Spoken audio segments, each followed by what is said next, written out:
किसी ने बड़े कमाल की बात कही है कि यदि भगवान आपको इंतजार करवा रहे हैं तो तैयार रहना, आपको उससे कहीं ज्यादा मिलने वाला है जितना आपने मांगा है। नमस्ते दोस्तों, मैं हूं आरजे कार्तिक। एक बड़ी छोटी सी कहानी है। ये कहानी पुराने जमाने की एक सेठ जी की, जिनके यहाँ एक नौकर काम करता था। बड़ा विश्वास पात्र नौकर था, बहुत बरसों से उन्हीं के वहां नौकरी कर रहा था। एक दिन उसने कहा कि सेठ जी, मेरे मन में एक इच्छा है बहुत दिनों से कि मैं श्री जगन्नाथ जी के दर्शन के लिए श्री पुरी धाम जाकर के आऊं। अगर आप मुझे अनुमति दें, छुट्टी दें, तो मैं श्री जगन्नाथपुरी धाम जाकर के आना चाहता हूं, भगवान के दर्शन करना चाहता हूं। सेठ जी ने कहा, अरे अच्छी बात है, जाओ, अवश्य जाओ, और ये तो मेरा सौभाग्य कि तुम जा रहे हो। अब मैं तो कभी व्यापार के सिलसिले में जा नहीं पाया, इतना मेरे पास में समय नहीं रहा।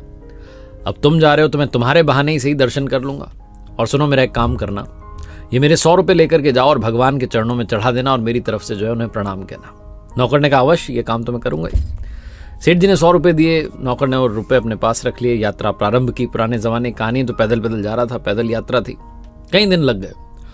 और जब वो यात्रा कर रहा था, पैदल यात्रा, तो देखता था कि कई सारे संत जन, भक्त जन जा रहे हैं, हरि बोल, श्री हरि का सुमिरन करते हुए, जय जयकारा करते हुए, श्री जगन्नाथ धाम की जय हो, चले जा रहे हैं। और एक जगह उसने देखा कि कुछ संत जन जो है संकीर्तन करते करते, भक्ति करते करते, पैदल चलते चलते थक चुके हैं।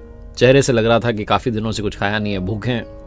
तो उस नौकर को लगा कि मेरे पास में सेठ जी के दिए हुए 100 रुपए, इन रुपयों से मैं इनको भोजन करवा देता हूं और कुछ बचेंगे तो भगवान को चढ़ा भी दूंगा। और सेठ जी अगर पूछेंगे तो यही पूछेंगे कि पैसे चढ़ा दिए, मैं कह दूंगा पैसे चढ़ा दिए। इससे मैं झूठ भी नहीं बोलूंगा और काम भी हो जाएगा। तो उसने उन 100 रुपयों से भोजन का प्रबंध किया। 98 रुपए खर्च हो गए, 98 रुपीज, सिर्फ 2 रुपए बचे। और वो जो नौकर था वो सोचने लगा कि अब ये 2 रुपए चढ़ा दूंगा। वो दिन भी आया जब वो श्री जगन्नाथ जी के दरबार में पहुंचा, उनके मंदिर में पहुंचा, पुरी धाम में पहुंचा, और जाकर के उसने प्रणाम किया श्री जगन्नाथ जी के चरणों में। वो 2 रुपए जो थे वो चढ़ा दिए और बोला कि भगवान, ये मेरी ओर से नहीं है बल्कि हमारे सेठ जी की ओर से है, उनका प्रणाम स्वीकारो, उनके 2 रुपए का जो दान उन्होंने चढ़ाया इसको आप स्वीकारो। उसके बाद वो वहां से आगे बढ़ गया। वापस उसकी पैदल यात्रा शुरू हुई और वो ये सोचते आ रहा था कि सेठ जी पूछेंगे तो सही कि पैसे चढ़ा दिए, मैं कह दूंगा पैसे चढ़ा दिए। करीब 2-3 दिन उसकी यात्रा को हुए होंगे, वापसी वाली यात्रा को। तभी सेठ जी को एक रात में स्वप्न आता है। श्री जगन्नाथ जी उनको दर्शन देते हैं, भगवान जी, और कहते हैं कि सेठ, तुम्हारे 98 रुपए मुझे प्राप्त हो गए, तुम पर कृपा बरसती रहे, आशीर्वाद देते हैं और अंतर ध्यान हो जाते हैं। सेठ जी की नींद खुल जाती है और सोचते हैं कि मेरा नौकर बड़ा ईमानदार है, उसने 98 रुपए चढ़ा दिए, लेकिन 2 रुपयों का क्या किया? ऐसी क्या मुसीबत आन पड़ी, ऐसी क्या उसे जरूरत आ गई कि उसने 2 रुपए खर्च कर दिए?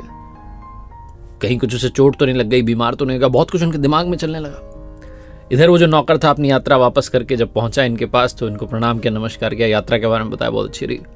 और सेठ जी ने वो प्रश्न किया जो उन्हें करना था कि पैसे चढ़ा दिए? नौकर ने कहा, हाँ जी साहब, पैसे चढ़ा दिए। सेठ जी ने कहा, 98 रुपए ही चढ़ाए, 2 रुपयों का क्या किया? नौकर की आंखें खुली रही। कह रहा, आपको किसने बताया?